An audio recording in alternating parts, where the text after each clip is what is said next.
였습니다. 하나님의 은혜가 넘쳐나기를 바랍니다. 이제 우리 하나님의 말씀 봅니다. 열왕기 하서 제2장 6절에서 14절 말씀입니다. 교독하겠습니다.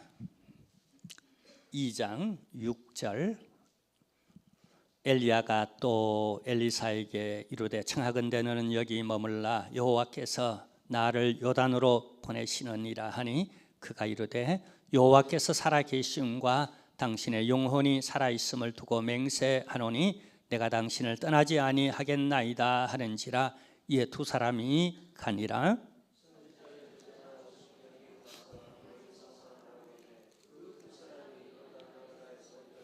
엘리야가 겉옷을 가지고 마라 물을 치매 물이 이리저리 갈라지고 두 사람이 마른 땅 위로 건너더라.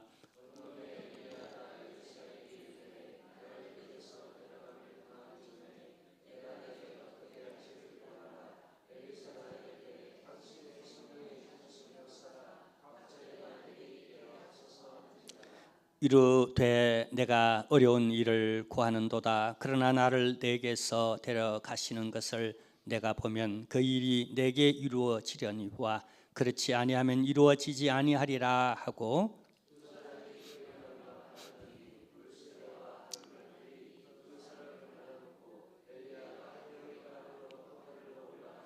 엘리사가 보고 소리 지르되 내 아버지여 내 아버지여 이스라엘의 병거와 그 마병이여 하더니 다시 보이지 아니하는지라. 이에 엘리사가 자기의 옷을 잡아 둘로 찢고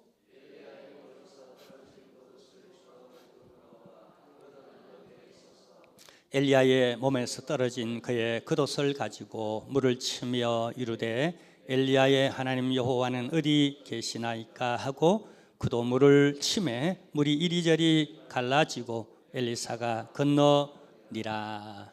아멘. 광고 시간입니다. 여러분 환영합니다. 잘 오셨습니다. 우리 이청도 환영합니다. 잘 오셨어요. 네, 모두 반갑습니다. 우리 태신자 운동을 계속하고 있습니다. 여기 우리 440명의 우리 예비 신자들이 저는 기대합니다. 매주 우리 연말까지 매주 한 분 한 분 그렇게 돌아오는 그림을 그리며 기도하고 있습니다. 이 일에 함께 동행하시는 여러분 수고 많으시고요. 또 우리 성령께서 역사하시고 있습니다. 함께 힘내어 주시기를 바라고요. 은혜 가운데 보수 보강 또 이렇게 잘 진행되고 있고요. 우리 장로님들이 또 열심히 또 하고 계시고 또 우리 영선부가 또 우리 열심히 하고 있습니다. 여러분 많이 관심 가져주시고 또 기도해 주시길 바라고요. 또 우리 예수말 운동도 지금 지역 복음화를 위하여 또 우리 열심히 하고 있고요. 또 저는 또 이렇게 미국에 이제 가서 2주 동안 집회를 또 인도합니다. 그리고 또 중간에는 또 우리 임직식이 있어서 또 그게 또 설교를 맡아서 또 설교도 하고 이래저래 하고요. 한 주는 좀 쉬었다 올라 그럽니다. 제 체력이 또 방전돼서 그래서 2주간 빠지고 또 한 주간은 또 이제 쉬어야 될 것 같아서 여러분 양해와 또 기도 관심 이렇게 부족합니다. 그래서 여러분의 기도가 필요합니다. 함께 해주시기를 바라고요. 대신에 이제 훌륭한 강사 이렇게 목사님이 다음 주부터 오셔서 또 이렇게 예배를 인도하실 겁니다. 여기 양력도 이렇게 기록해 놓은 것은 저보다 더 훌륭하다는 걸 드러내기 위해서 그렇습니다. 아주 은혜 많으시고 또 훌륭한 목사님 오셔서 2주 동안 인도하실 텐데 제가 또 미국에서 봅니다. 여기 유튜브를 통해서 예배드리는 광경도 보고 또 우리 부목사님이 또 혹은 장로님들이 이렇게 잘 또 제게 또 보고 해줄 겁니다. 여러분 힘내시고요. 제가 응원하고 기도합니다. 없더라도 있는 듯이 그렇게 잘 부탁드리고요. 나머지 아래 사항들은 주보를 참조해 주시기를 바라고요. 참고로 우리 다음 주에 오실 강사 목사님은 우리 아내랑 많이 비슷할 겁니다. 예, 아내의 친오빠랍니다. 그래서 우리 여러분 같이 은혜 잘 나누시기를 부탁하고요.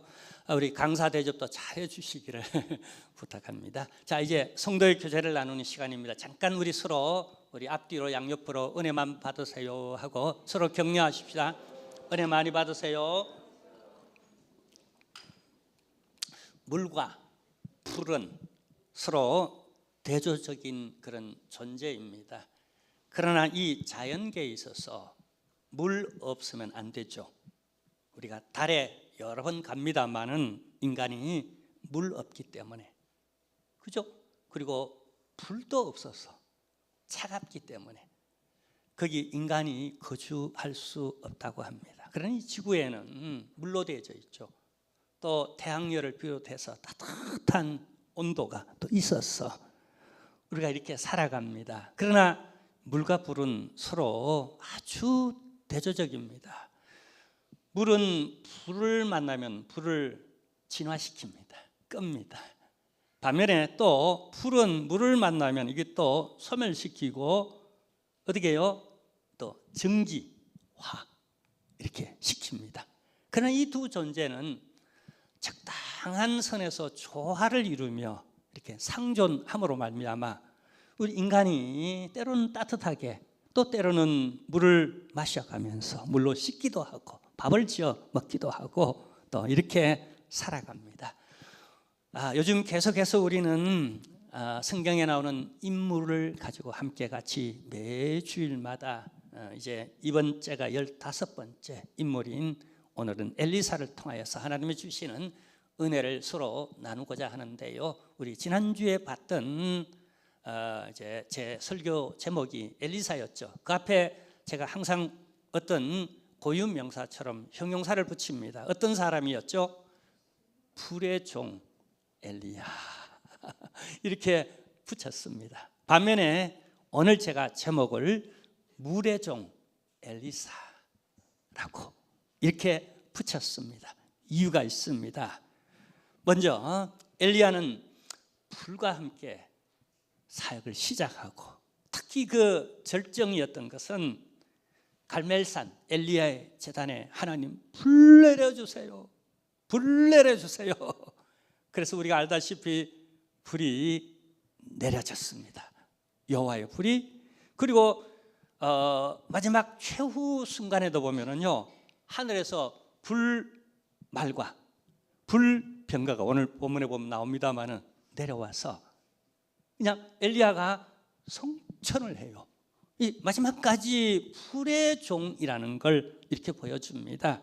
그리고 또 하나는 역할 면에서도 보면은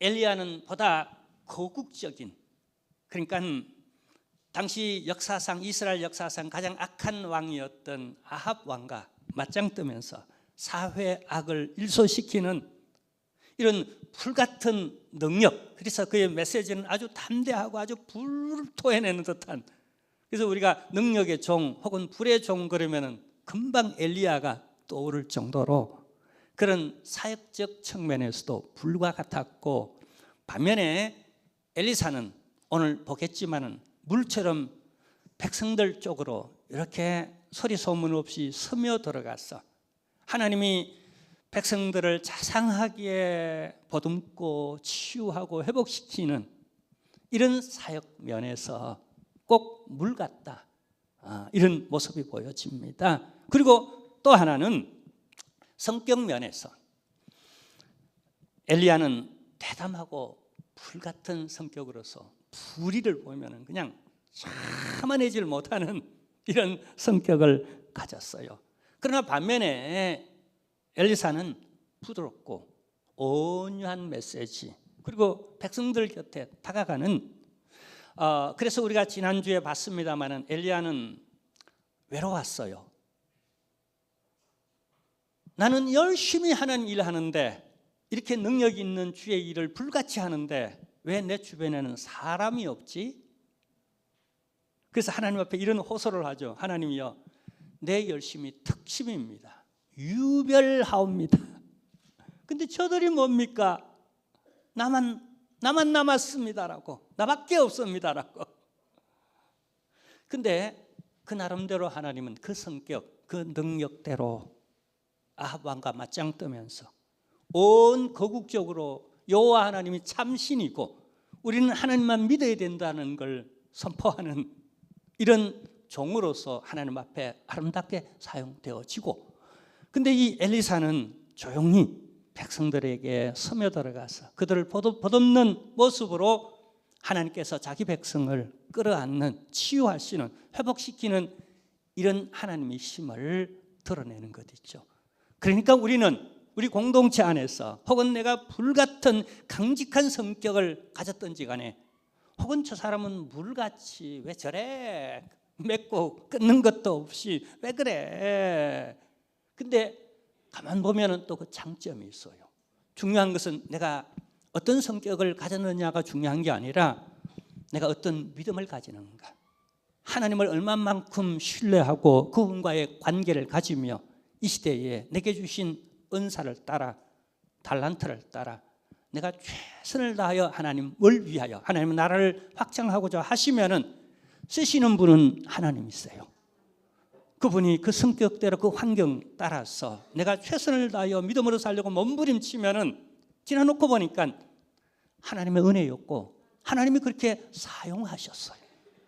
제가 지나온 목회 경험도, 목회 활동도 내가 일을 한 게 아니라 하나님이 나를 아시고 하나님이 나를 종으로 그렇게 사용하셨다라는 생각이 들고, 또 어떤 때는 제 마음이 불같아서 또 한 인격체지만은 엘리야처럼 사용하실 때도 있었고, 또 어떤 때는 보면은 저를 물같이 스며들어가서 조용하게 하나님의 그런 자비하심을 또 드러내는 이런 도구로도 쓰임 받았다 싶은 이런 오늘 본문을 묵상하며 그런 생각이 들었는데, 아마 여러분들도 똑같이 말씀을 묵상하면서 아마 그런 생각들이 들 겁니다. 아무쪼록 절대 주권을 가지신 하나님께서 우리보다도 더 잘 아셔서 하나님이 우리를 사용하십니다. 그때 우리는 아멘 하고 순종하기만 하면은, 믿음의 반응을 하기만 하면은 하나님이 가장 적절하게 필요한 때에 필요한 곳에 그렇게 활용하시듯, 그게 아주 거국적인 일을 하든 아니면 한 가정의 사소한 개인 사이에 하나님이 관여하시든 간에 통로로 사용하시는 우리 하나님을 신뢰하시기를 주님의 이름으로 축원합니다. 우리가 엘리야가 어떤 사람이었고 어떤 활동을 했는지에 대해서 다 얘기하려면은 열왕기 하 1장부터 시작해가지고 엄청 많은 일들을 이 엘리사가 조용히 했지만은 그런 많은 일들을, 여러 가지 에피소드, 여러 가지 얘기거리들이 참 많습니다. 그런 그 가운데에 몇 가지 사건들을 우리가 살펴보면서 그가 어떤 인물이었는지, 그게 어떤 메시지가 담겨져 있는지, 우리가 적용해야 할 건 무엇인지를 함께 성령님 안에서 해석되어지기를 주님의 이름으로 먼저 축원합니다. 자, 먼저는요, 이 엘리사를 통해서 하나님이 죽은 아이를 살려냅니다. 갈멜산, 이스라엘 저 북쪽 그 아래에 수넴이라고 하는, 요 수넴이 정확하게 어딘지는 잘 모르겠지만 혹은 이방 혹은 유대 지역이다라고, 그래서 이 여인이 혹은 유대인 혹은 이방 여인이라고들 말을 하는데 그게 상관없이, 자, 이 당시에 이 수넴 여인이 여호와를 경외했다는 겁니다. 여호와를 경외. 자, 예수 잘 믿고요, 하나님을 경외하는 사람일수록 제가 일반적으로 제가 경험하기도 주의 종도 여러분 존중하더라고요. 잘 믿고 참 하나님을 경외하는 사람이 대체적으로 주의 종을 존중해 주더라고요. 그래서 저는 악착같이 여러분들이 하나님을 경외하는 사람으로 만들고 싶어요. 할렐루야. 제가 상당히 이기적입니까? 그냥 어쩔 수 없어요. 여러분이 하나님을 어쨌거나 경외하시길 바라고요. 자, 그래서 이 수넴 여인이 엘리사를 위하여서 뭔가를 하고 싶었는데, 그건 뭐냐 하면 엘리사의 사역을 돕는 일에 그냥 이렇게 해라 저렇게 해라 잔소리할 수 있잖아요, 그죠? 근데 저는 자유로운 영혼이어서 제 자신을 이제 발견하기를, 내가 잘하고 있는데 누군가가 뭐라 그러면은 난 하기 싫어요. 내가 뭘 가정을 잘 돕고 뭘 하려고 했는데 우리 아내가 잔소리하면 그때부터 그게 하기 싫어져가지고 어떻게 하면 반발해 볼까 싶어가지고, 그래서 제가 우리 성도들에게 뭘 강제로 강압적으로 뭐 하라 그러지 않습니다. 내가 자유롭고 싶어서 그냥 자유롭게 해. 또 우리 자녀들에게도 자유롭게 해. 내가 목사지 너희들이 뭐 목사냐, 자유롭게 해. 뭐 이렇게 합니다. 자, 어쨌거나 아마 여러분 경험해 보셨을 거예요. 어떤 분은 나한테 와서 훈수를 듭니다. 왜 저분이 저런데 목사님 왜 가만둡니까? 라고. 그도 자유로운 영혼인데 다만 강대상에서 메시지를 전할 때는 공적 일을 해야 되기 때문에 막 전하는 거예요. 유감 없이. 자, 어쨌거나 그래서 이 여러 가지 돕는 방편이 있겠지만은 이분이 이 지역을 지나갈 때에 우리 집에서 편안하게 말씀 준비하고 기도하고 사역을 준비할 수 있도록 방 한 칸 내어드리고 그 방에 조용하게 또 하나님께 묵상하며 연구할 수 있도록 책상 하나를 만들어 드려야 되겠다. 남편과 의논합니다. 남편도 참 이때는 도움이 됩니다. 영적으로 도움이 되는 거예요. 그럽시다. 당신이 그렇게 하기를 원하는 믿음을 가졌으면 그냥 그렇게 합시다라고. 그래서 지나갈 때마다 엘리사는 그 마음이, 그 믿음이 고마워서 편안하잖아요. 그죠? 편안하죠. 밥 한 그릇 먹어도 목회자들은 편안하게 먹는 게 있고 가시방석에 앉아서 먹을 수도 있어요. 그게 우리의 역할이에요. 가시방석 앉아서도 어떤 때는 먹어야 돼. 그죠? 쓴 커피지만은 어떤 때는 쓴 커피도 마셔야 돼요. 참고로 저는 달달한 커피를 좋아합니다. 근데 때로는 쓴 커피도 마셔야 돼요. 그게 목회예요. 자, 그러나 가능하면 여러분들은 가시방석이 아닌 편안한 그런 달달한 커피 같은 음료가 되어졌으면 참 좋겠습니다. 그러나 바람이 있고 현실은 또 다를 수 있겠죠. 그러나 자유하십시오. 자, 어쨌거나 이 집에 편했던지 엘리사는 자주 들려 활용을 합니다. 도움이 되는 거죠, 목회에. 자, 근데 이런 쉼이 필요하고 이런 환경도 필요하잖아요. 자, 근데 그러면은 주의 종은 항상 빛은 갖고 싶은 마음이 우리 인간의 본성인데 특히 주의 종들은 더 그래요. 다 그런지 모르겠지만은 제 생각에는 그럴 것 같아요. 사랑의 빛이지만은 그것도 빛이잖아요. 갖고 싶잖아요. 그래서 제가 은퇴하면 해보고 싶은 로망이 있어요. 지금은 바빠서 그 일을 못 하는데 뭐 하는 일 없이 자꾸 바빠가지고 못 하는데 제가 사랑의 빛인 분들 있죠. 첫째는 선교사님들, 그 다음에 또 우리 은퇴 목사님들, 그 다음에 우리 교회 안에 그냥 저를 위해서 기도해주고 용돈도 주고 참 이렇게 과일도 갖다 주고 한 분들 참 많아요. 그래서 제가 사랑의 많은 빛을 져왔는데 보니까 금년 35년 목회를 했는데 안 놀래네요. 한 교회 35년을 했다니까요. 20년 하면 원로가 되는데 그런 자격을 노예에서 주는데 나는 35년을 했다니까요. 아멘. 아무도 안 하네요. 그럼 그냥 하나님은 인정해 주시겠죠. 할렐루야. 하나님은 은혜였습니다. 그만큼 했다는 자체가 은혜였어요. 그죠? 허락지 않으면 어떻게 할 수 있겠어요. 근데 얼마 남지는 않았어요. 이제 마무리 잘할 수 있도록 기도해 주시길 바라고요. 이제 그렇게 되면 선교하면서 선교사님들 1차적으로 섬기고 그 다음에 우리 교회에 사랑의 빛을 진 그분들 내가 갚아야 되겠다 싶어. 그냥 이건 생각이 아니에요. 그래서 지금 통장도 만들어 놨어요. 그래서 용돈만 생기면 그 통장에 무조건 집어넣어서 지금 이렇게 준비하고 있어요. 그리고 그냥 스테이크 맛있게 만드는 법도 내가 백종원이한테 배워놨어요. 그 유튜브를 그냥 보고 실제로 한번 해보기도 하고 여기가 다 준비됐어요. 저는 미리미리 준비하는 스타일이라서 뭐든 미리미리 준비하고 있어요. 이렇게 해놨어요. 기대하시라. 아멘. 자, 어쨌거나 엘리사는 빚 갚고 싶으잖아요. 이렇게 대접받았는데 우리가 자칫하면 은혜 하다가 우리가 자칫하면은요 깍쟁이 되면 안 돼요. 서울 사람들 깍쟁이라 그러는데 우리 한길교회를 볼 때에 깍쟁이는 아무도 없는 것 같아요. 그러니까 좀 갚고 싶잖아요. 갚고 싶었는데 어떻게 갚을까? 필요를 채워줘야 되겠다. 이 가정의 가장 이렇게 긴급한 필요는 뭔가? 여러분의 가장 필요는 뭐예요? 관계상의 기도 제목 올려놓으십시오. 줄기차게 기도하면 역사가 일어납니다.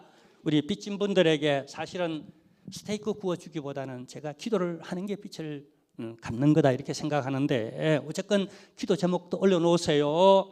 아멘. 그래서 살펴보니까 이 가정에 다 갖췄어요. 믿음도 좋고 삶도 풍성하고 다 좋은데 자녀 문제가 있었어요. 아들이 없었어요. 그래서 엘리사가 하나님 앞에 기도하며 허락을 받았어요. 아들 주겠다. 그래서 그 여인에게 내년 아들이 생길 겁니다 라고. 근데 생겼을까요? 안 생겼을까요? 생겼을까요? 안 생겼을까요?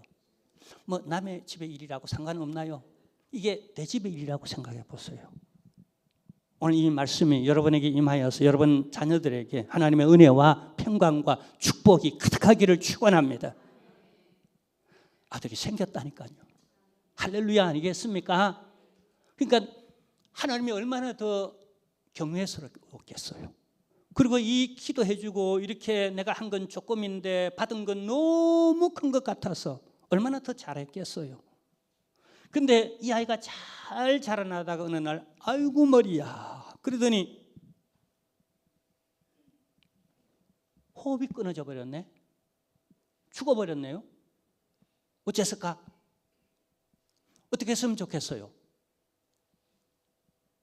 그래서 막 달려갑니다. 누구에게요? 의사에게? 병원에? 아니요. 하나님께 달려가는 거예요. 근데 당시 하나님은 안 보여요. 교회도 없어요. 수냄 지역에서. 그러니까 누구에게 쫓아가는 거죠? 엘리사에게. 가까이 있는 기도하는 사람, 믿음의 종들에게 쫓아가서 사정을 얘기하는 거예요.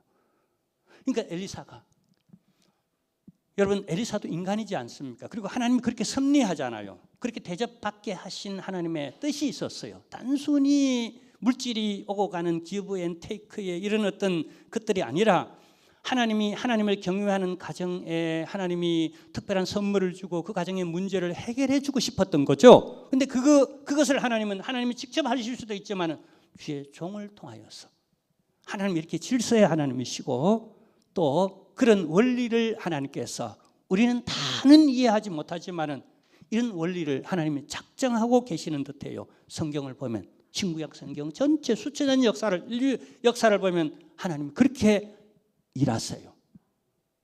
그래서 엘리사가 갔어요. 그리고 부르짖고 하나님 앞에 기도했어요. 그랬더니 이 아이가 건강하게 살아났을까요? 안 살아났을까요? 할렐루야. 근데 여러분 별로 안 기뻐하는 것 같으네요. 마음으로 진짜 자녀 문제가 형통해졌잖아요. 가장 필요한 게 해결됐잖아요. 그러니까 할렐루야 이렇게 해야 당연한 것 아닙니까? 근데 적어도 이 수냄 여인은 할렐루야 하고 진짜 찬양과 경배와 뭐 온 세상을 다 가졌고 온 세상의 문제가 다 해결됐고 세상에서 가장 행복하고 복 있는 여자는 나다. 더 있으면 나와보라 그래. 나 혼자만 손들었네요.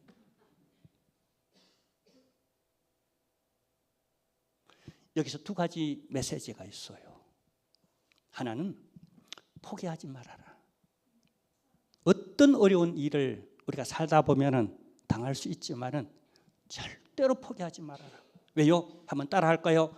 하나님이 있잖아요. 전능하신 하나님, 천지를 창조하시고 인간을 만드신 하나님, 생사화복의 주권을 가지신 하나님이 있잖아요. 왜 서두릅니까? 포기는 언제나 샌다. 언제 샌다고요? 예, 우리가 김치를 담글 때는 한 포기, 두 포기, 포기를 쎄는 거지. 여러분의 인생 신앙 가운데서는 절대로 쎄지 않기를. 하나님은 전능하시잖아요. 살아계시고 우리의 하나님이시잖아요.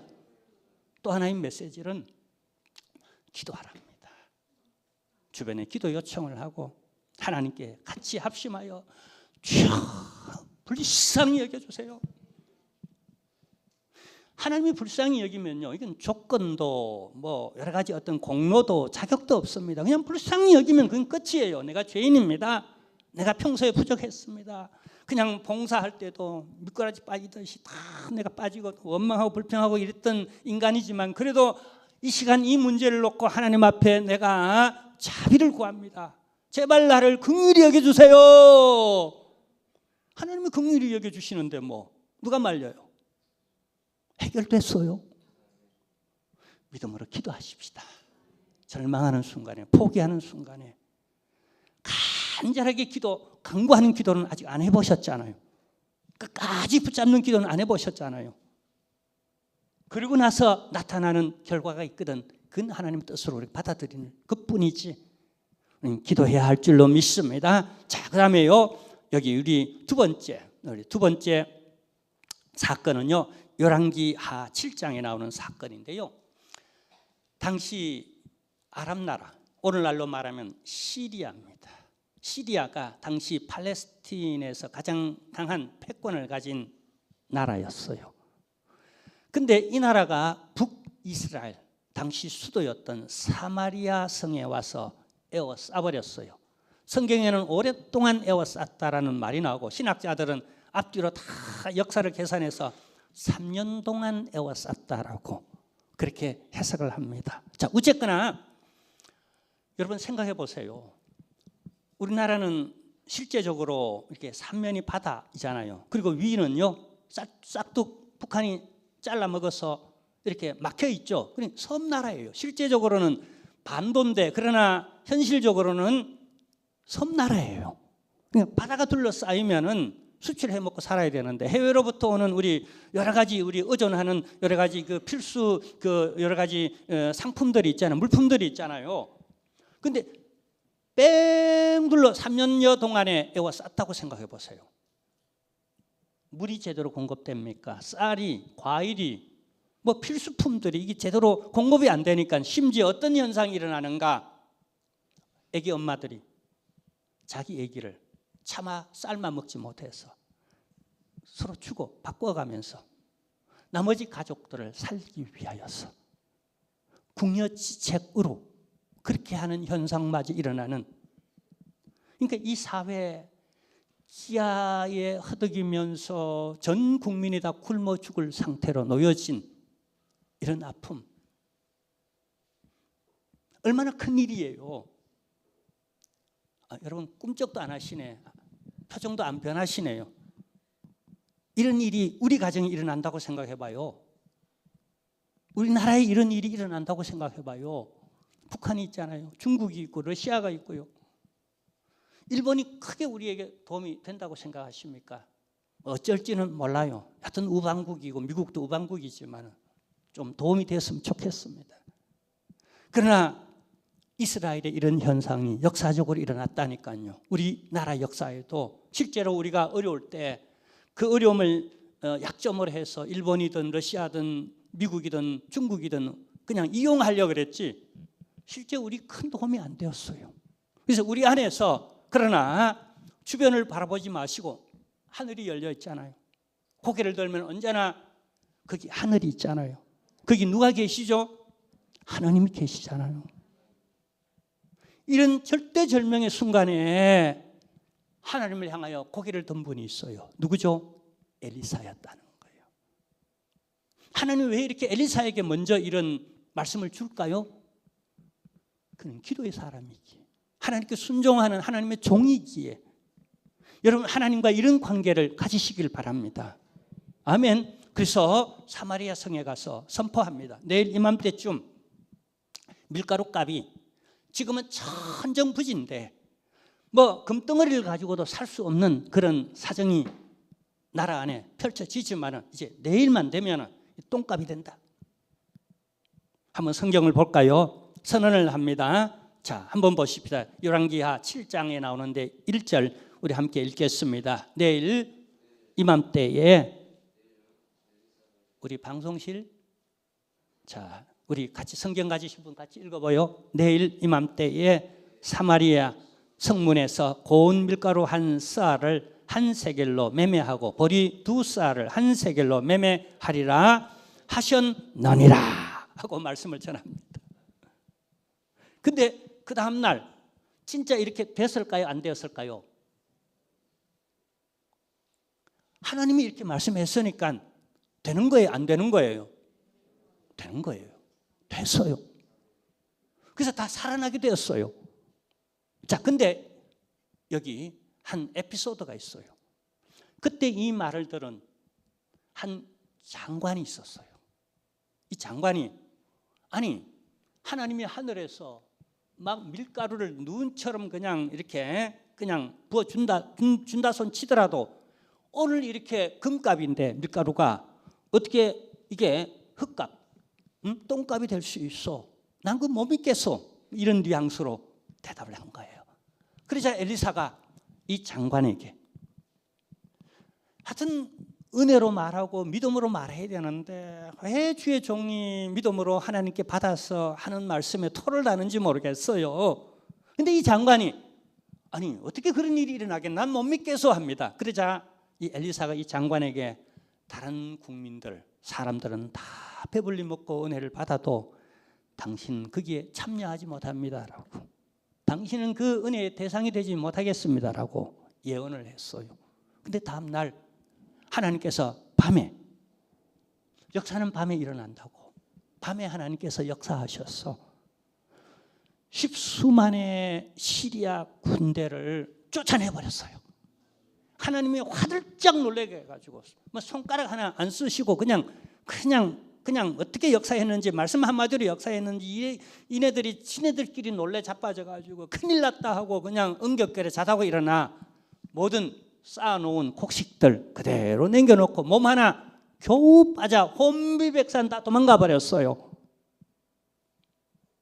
제일 먼저 혜택을 보는 사람들이 두 문둥이들이 혜택을 보고 이하 온 백성들이 다 배불리 먹게 생겼습니다. 보릿고개 그런 노래도 있죠. 진짜 그때는 사람들이 이 보릿고개만 없었으면 좋겠다. 매일매일 일용할 양식이 걱정 없이 공급되었으면 좋겠다. 그게 소원이었던 시절이 불과 우리 세대에 있었던 얘기예요. 그리 멀지 않아요. 근데 이들이 이렇게 하나님의 풍성한 은혜를 공급받고 보니까 너무 좋죠. 뭐 안 좋습니까? 얼마나 기뻤겠어요. 대박 터뜨린 거예요. 굶어 죽어서 이제 그냥 우리 애를 삶아 먹을 차례가 됐는데 이 일을 어떻게 하나 싶어 밤새도록 울었겠죠. 근데 이제 더 이상 안 잡아먹어도 돼. 자식을 잃을 이유가 없어. 가족을 잃을 이유가 없어졌어. 근데 그 난리통에 이 군대 장관이 어떻게 됐겠어요? 이 장관이 성경을 한번 볼까요? 어떻게 되는지 7장 19절에서 20절 말씀인데요. 함께 읽겠습니다. 그때에 이 장관이 하나님의 사람에게 대답하여 이르되 여호와께서 하늘에 창을 내신들 어찌 이 일이 있으랴 하며 대답하기를 내가 내 눈으로 보리라. 그러나 이것을 먹지는 못하리라 하였더니 그의 장관에게 그대로 이루어졌으니 곧 백성이 성문에서 그를 밟으며 죽었더라. 얼마나 안타까운 현실입니까? 환호성하는 그 환호성의 발 아래에는 불신하고 주의 말씀을 조롱하고 평가했던 사람이 밟혀 있는 것이죠. 살지 못했다는 겁니다. 여러분, 은혜가 없어서 우리가 살지 못하는 게 아니라 그 은혜를 내가 받을 만한 믿음이 없었어. 그 그릇이 못 되었어. 받지 못했어. 이렇게 다 살겠다고 환호성을 치르는데 죽겠다고 소리치는 이 그림이 여러분 공존하는 한 여러분 사건 속의 현실이라는 사실, 우리 함께 같이 더불어 비슷하게 살아가지만은 은혜의 사람, 그 은혜를 누리는 여러분, 믿음으로 누리는 여러분 되시기를 주님의 이름으로 축원합니다. 그리고 또 하나 세 번째 사건은요, 역시 열왕기하 7장 1절에서 7절에 나오는 이야기인데요, 기름 그릇 사건입니다. 그러니까 한 가난한 신학생의 아내가 있었어요. 근데 이 신학생이 신학 공부도 다 마치지 못하고 공부하는 중에 그만 죽어버렸어요. 얼마나 안타깝습니까? 이해합니다. 저는 신학교 시절에 엄청 공부했습니다. 근데 이제 그 같이 공부했던 나보다 한 10살 많은 한참 그 형님이었어요. 이분은 그 뭐 현대 무슨 그 회사에 제가 그 사무실에도 가봤는데 지금 시청 그 건너편에 있는 그 회사에 이분이 이사예요. 그래서 사회 경험을 많이 하고 신학교 왔고, 우리는 대학교 졸업하자마자 신대원 가서 사회를 잘 몰랐어요. 근데 이분이 여러 가지 얘기를 해주는데, 사회 얘기를 어떻게 돌아가고 뭐 어떻게 얘기해 주는데, 이분이 그냥 우리는 길을 쫑긋 해가지고 호기심도 있고 뭐 좀 경험이 없기 때문에 너희는 잘 몰라 그러면은, 그분이 그냥 가라사대 그러면은 아멘 하고 우리가 하나님 다음으로 우리 또 형님으로, 또 이분이 또 저희들 잘 따르니까 또 가끔 이제 뭐 밥도 사주고 뭐 이렇게 했던 분이신데, 날 보고는 너무 그렇게 공부하지 말아라고, 건강 잃는다라고.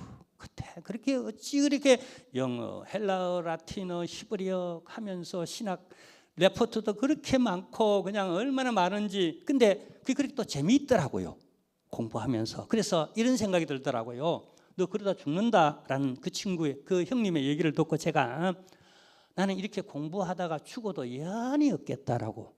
그렇게 재미있었어요, 그게 그렇게.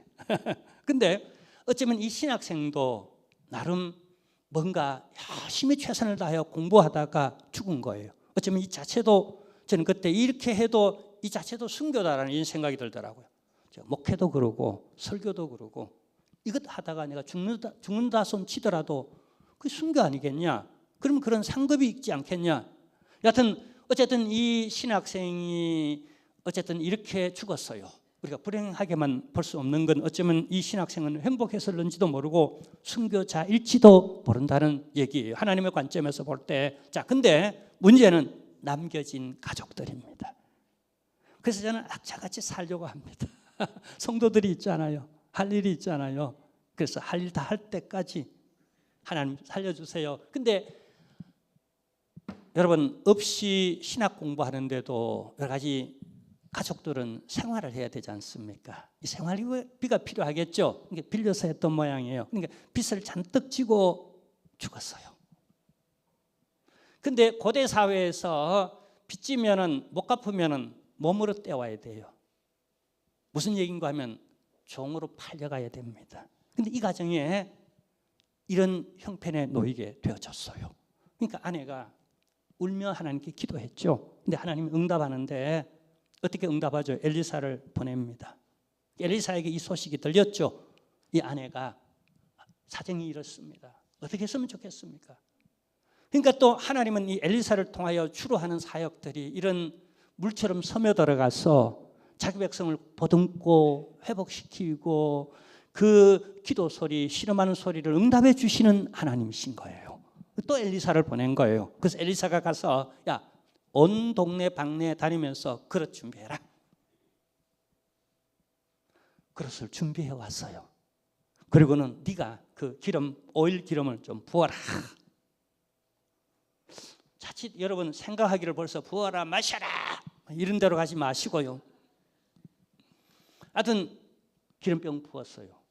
근데 이 기름이 어떤 기름이었겠어요? 당시 여러분 돈 주고도 쉽게 살 수 없는 고귀한 그 참 세계에서 제일로 질 좋은 기름이 팔레스틴 지역에서 나오는, 지중해 연안에서 나오는 그 올리브, 지금도 그 올리브 기름이 버진 올리브. 또 아까 제가 어떻게 설교하다 보니까 앞자리에 앉았던 우리 집사님이 목사님 최고 좋은 건 엑스트라 버진 올리브입니다라고 제 설교를 도와주더라고. 지금도 그게 굉장히 꽤 비싸죠. 일반 막 튀겨 먹는 그 올리브유와는 다르게 엑스트라 버진 올리브는 요만한데도 우리가 성지순례 가보니까 얼마였죠? 제가 잊어버렸네요. 어쨌거나 비싸서 제가 못 사왔습니다. 그 정도로 비싸요.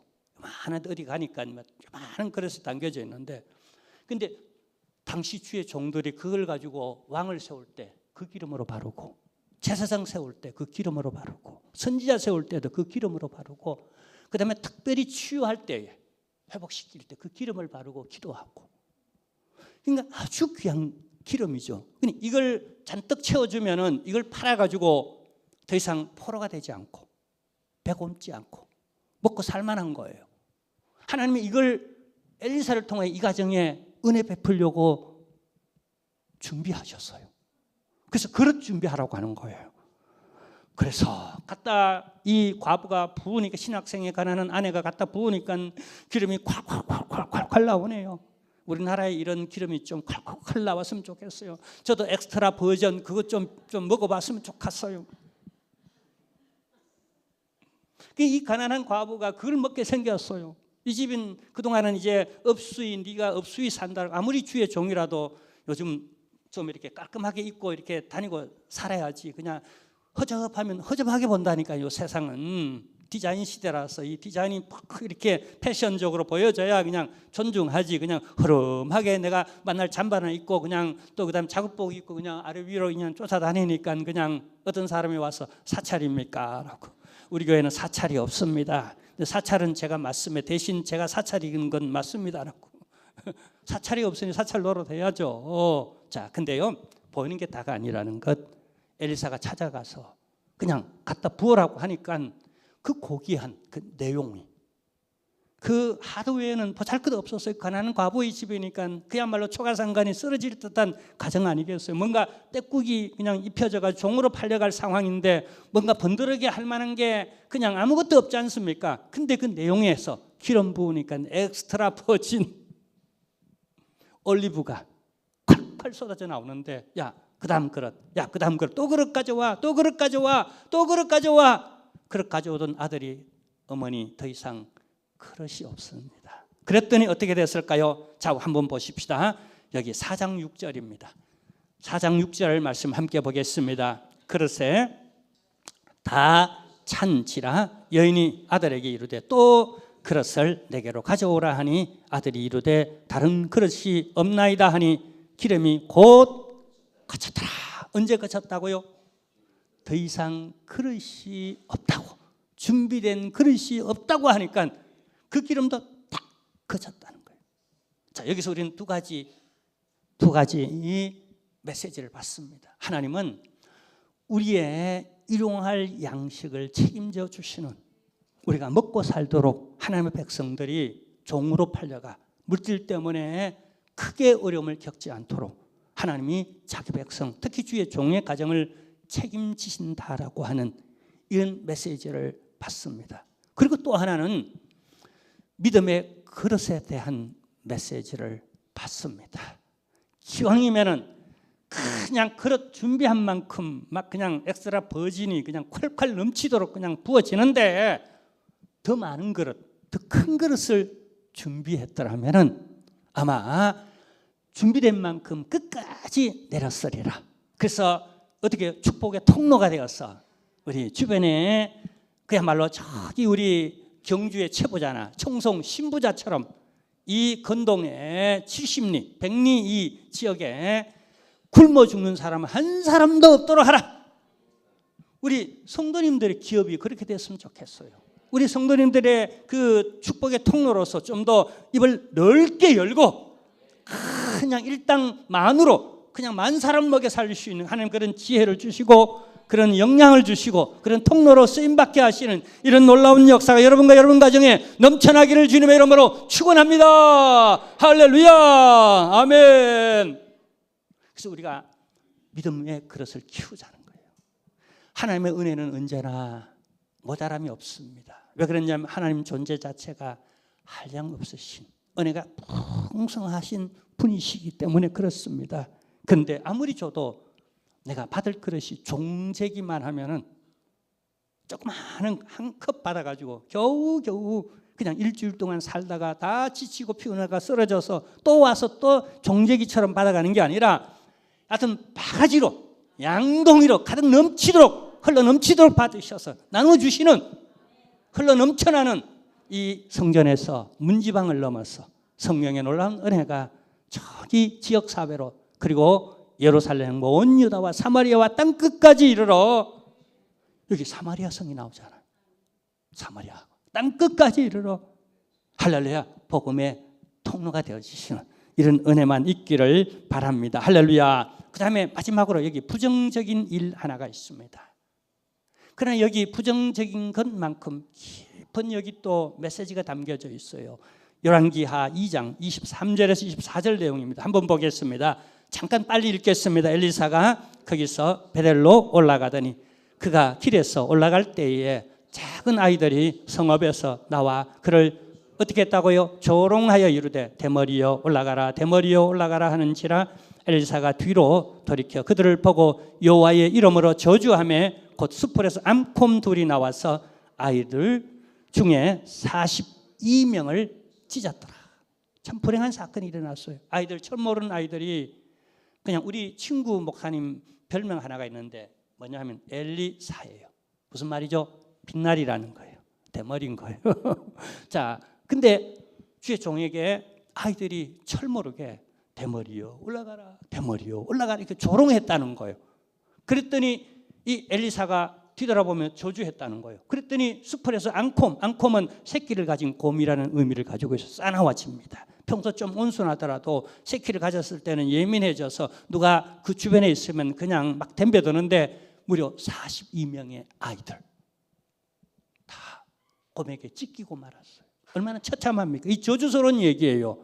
그런데 왜 이 얘기를 성경에 기록하는가? 아니면 하나님은 왜 이 일이 일어나도록 하셨는가? 왜 이 아이들, 참철 모르는 아이들 용서해 주시지 왜 죽도록 내버려 두시는가 하는 것 우리가 다는 해석하지 못하지만은 이 또한 하나님의 뜻이었다는 것만은 분명하고 그리고 우리가 얻는 여기 메시지는 있습니다. 뭐죠?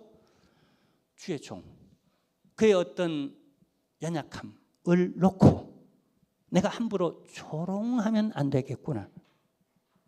그의 핸디캡 때문에 하나님 쓰시고 있는 하나님의 종을 내가 함부로 하마평하거나 뒷담화를 너무 쉽게 함부로 해서 그게 내게 은혜가 될까 축복이 될까 하는 문제는 우리에게 메시지로 남고 있어요. 이제 우리 함께 결론을 내리십시다. 저는 이 말씀으로 결론을 내리려고 하는데 자 여기 넘어가면 맨 마지막에 열왕기하 2장 9절입니다. 오늘 본문이 소속되어져 있는 내용인데 함께 읽겠습니다. 건너매 엘리야가 엘리사에게 이르되 나를 내게서 데려감을 당하기 전에 내가 내게 어떻게 할지를 구하라. 엘리사가 이르되 당신의 성령이 하시는 역사가 갑절이나 내게 있게 하소서 하는지라. 그는 분명히 물의 성격을 가진 물의 역할을 했던 물의 종이었습니다마는 그러나 성령께서 물같이 생수같이 시원하게 조용히 때로는 불같이 때로는 바람같이 또 때로는 물같이 조용히 엘리사 속에 역사했다는 사실을 우리가 이 본문을 통하여 알 수가 있습니다. 사랑하는 성도 여러분 성령 받으시기 바랍니다. 성령으로 충만하여서 혹은 불 같든지 혹은 물 같든지 간에 하나님의 통로로 아름답게 쓰임받는 그래서 하나님을 드러내시는 간정에 영광 돌리는 주인공이 되시기를 주님의 이름으로 축원합니다. 하나님 아버지 감사하며 감사드립니다. 은혜 가운데 살아갑니다. 엘리사를 통하여 엘리사의 사역과 그의 성품을 통하여 오늘 우리에게 주시는 메시지를 가슴에 담고 이 은혜의 기름 부으심이 우리에게 임하여서 엘리사 시대에 하나님께 쓰임 받았듯이 우리에게도 성령님이 임하여서 성령님이 물같이 임하고 또 우리가 물같이 우리의 사회